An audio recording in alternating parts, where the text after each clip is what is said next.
तो स्टूडेंट्स, इस वीडियो में हम लोग सीखेंगे टैली के अंदर। हम लोग अभी टैली प्राइम यूज़ कर रहे हैं। सो टैली में हम एक पर्टिकुलर फोल्डर के अंदर जो हम लोगों का एंट्री किया हुआ जो डेटा रहता है उसको हम लोग कैसे सेव करेंगे। मतलब एक तरह से हुआ एक पाथ, मतलब एक फोल्डर जिसके अंदर हम लोग जिस डाटाबेस को एंट्री करेंगे वो सब डाटाबेस सेव हो जाएगा। सो यहाँ पे मेरा टैली प्राइम खुला हुआ है अभी। एक्चुअली ये मेरा टैली प्राइम एजुकेशनल मोड पर है। सो जस्ट इस टैली प्राइम को हम लोग क्लोज कर देंगे और हम लोग एक फोल्डर क्रिएट कर लेंगे जिसके अंदर हम लोग एंट्री किया हुआ जो डाटा है उसको सेव करेंगे। ये हम लोगों को जानना क्यों ज़रूरी है, इसके पीछे एक रीज़न है कि अगर हम लोग टैली प्राइम इंस्टॉल करेंगे सो बाय डिफ़ॉल्ट ये सी में ही इंस्टॉल्ड हो जाएगा, ठीक है, और उसका डाटाबेस भी सी में ही रहेगा। बट यहाँ पे इन फ्यूचर में हम लोगों को अगर सिस्टम को फॉर्मेट करना पड़े, यहाँ पे हम लोगों का सारा इम्पोर्टेंट टैली का जो डाटा है वो डिलीट या फॉर्मेट होने का चांस ज़्यादा रहता है। सो ज़्यादातर लोग क्या करते हैं, 95% लोग उस डाटा को एक अलग ड्राइव में सेव करता है। सो इसमें वो लोग सिर्फ सी को ही फॉर्मेट करता है, बट टैली का डाटा अलग ड्राइव में होने के कारण वो सारा डाटा एकदम सेफ रहता है। सो हम लोग एक फोल्डर तैयार कर लेंगे। यहाँ पे अगर हम लोग टैली प्राइम को खोलेंगे, टैली प्राइम, यहाँ पे हम लोग ओपन लोकेशन पे जाएंगे। सी के अंदर प्रोग्राम फाइल के अंदर टैली प्राइम के अंदर टैली प्राइम सॉफ्टवेयर है और वहाँ पे डाटा क्रिएट किया हुआ है, ठीक है।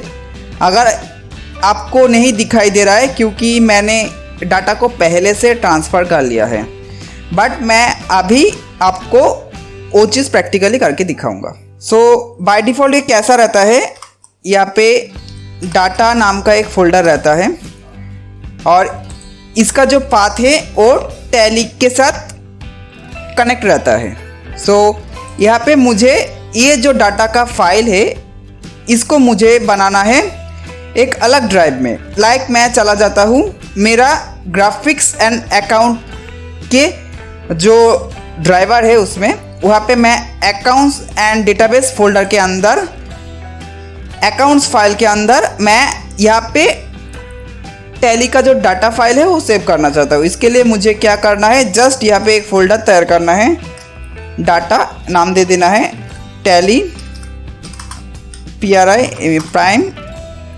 डाटा बेस, और इस फोल्डर के अंदर जाना होगा हम लोगों को और यहाँ पे जो ये पाथ है इसको हम लोग जस्ट कॉपी कर लेंगे। ये हम लोग का फर्स्ट स्टेप कंप्लीट हुआ। अभी हम लोग फिर से टैली को खोलेंगे। अभी हम लोग टैली को खोलेंगे नहीं, हम लोग जस्ट यहाँ से ओपन लोकेशन पर जाएंगे, मतलब जहाँ पे हम लोगों का टैली सेटअप फाइल इंस्टॉल्ड है और यहाँ पे tally.ini एक कॉन्फ़िगरेशन का सेटिंग है, उस फाइल को हम लोगों को खोलना है और यहाँ पे हम लोग ये जो डाटा है इसको हम लोगों को चेंज कर, मतलब ये जो डिफ़ॉल्ट पाथ है इसको हम लोग चेंज कर देंगे। ये डिफ़ॉल्ट पाथ क्या है मैं आप लोगों को दिखा रहा हूँ।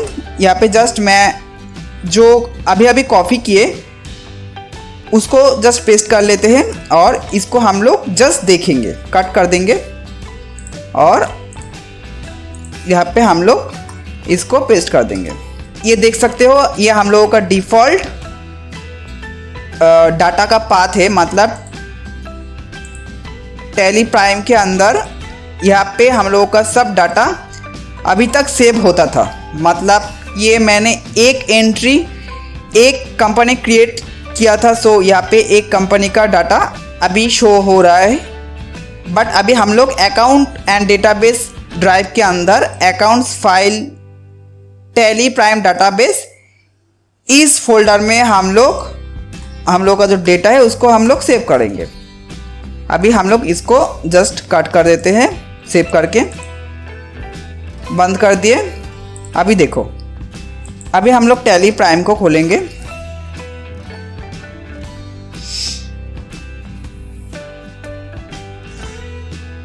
यहाँ पे मैं एक चीज़ दिखा देता हूँ पहले। यहाँ पे देखो, ये पाथ के अंदर जिस पाथ को अभी हम लोग टैली के साथ कनेक्टेड किए, वहाँ पे अभी कोई भी डाटाबेस नहीं है। सो मैं टैली खोल लेता हूँ। कंटिन्यू इन एजुकेशनल मोड पर हम लोग यहाँ पे एक कंपनी क्रिएट करेंगे। सो हम लोग क्रिएट कंपनी पर एंटर करेंगे। यहाँ पे हम लोग का जो कंपनी है उसका नाम दे देंगे। जस्ट यहाँ पे डाटा आप लोग चेंज कर सकते हैं, मतलब by default tally prime database के अंदर और एक फोल्डर के अंदर आप लोग अगर किसी दूसरा डाटा को चेंज करना चाहते हैं सो वो भी हो जाएगा।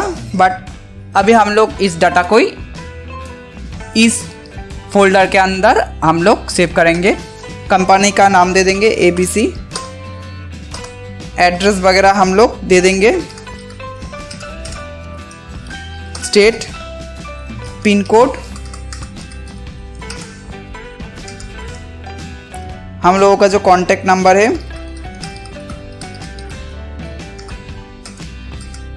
बाकी का डिटेल्स आप लोग भर दीजिएगा कंपनी क्रिएट करने के समय।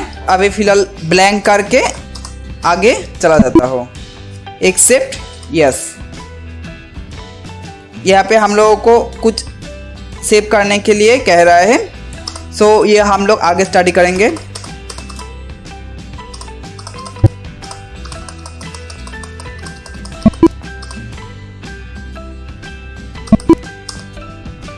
यहाँ पे हम लोगों का कंपनी क्रिएटेड हो गया है। अभी हम लोग उस फोल्डर में फिर से चले जाएंगे। देखो, हम लोगों का पाथ अभी एक ही है और यहाँ पे एक डाटाबेस तैयार हो गया है, मतलब ये कंपनी का डाटाबेस है।